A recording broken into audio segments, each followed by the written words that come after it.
एक बार एक गांव के दो व्यक्तियों ने शहर जाके पैसे कमाने का निर्णय लिया। शहर जाकर कुछ महीने इधर उधर छोटा मोटा काम कर दोनों ने कुछ पैसे जमा कर लिए। फिर उन पैसों से अपना अपना व्यवसाय प्रारंभ कर लिया। दोनों का व्यवसाय चल पड़ा।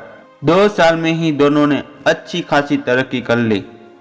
व्यवसाय को फूलता फूलता देख पहले व्यक्ति ने सोचा कि अब तो मेरा काम चल पड़ा है, अब तो मैं तरक्की की सीढ़ियां चलता चला जाऊंगा। लेकिन उनकी सोच के विपरीत व्यापारिक उतार चढ़ाव के कारण उस साल उसे अत्यधिक घाटा पहुंचा। अब तक आसमान में उड़ रहा वह व्यक्ति यथार्थ के धरातल पर आ गिरा था। वह उन कारणों को तलाशने लगा जिनकी वजह से उसका व्यवसाय बाजार की मार को सह नहीं पाया।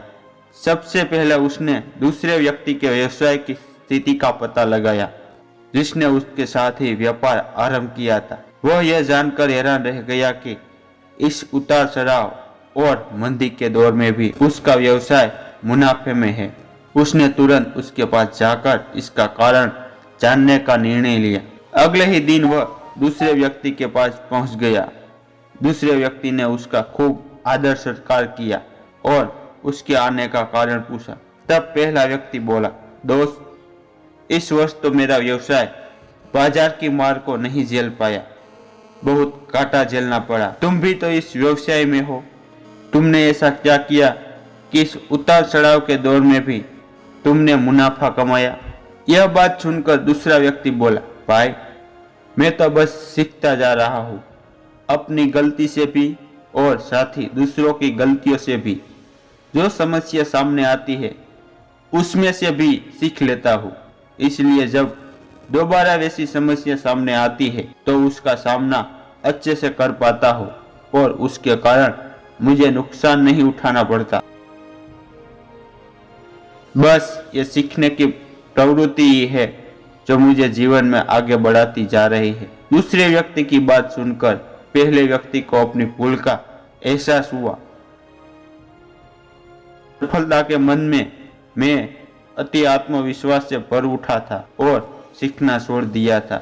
वह यह प्रण लेकर वापस लौट गया कि कभी सीखना नहीं छोड़ेगा।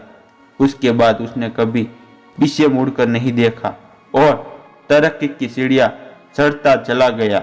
दोस्तों, जीवन में कामयाब होना है तो इसे पाठशाला मानकर हर पल सीखते रहिए।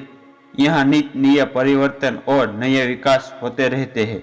यदि हम स्वयं को सर्वज्ञता समझने की भूल करेंगे तो जीवन की दौड़ में पिछड़ जाएंगे, क्योंकि इस दौड़ में जीतता वही है जो लगातार दौड़ता रहता है।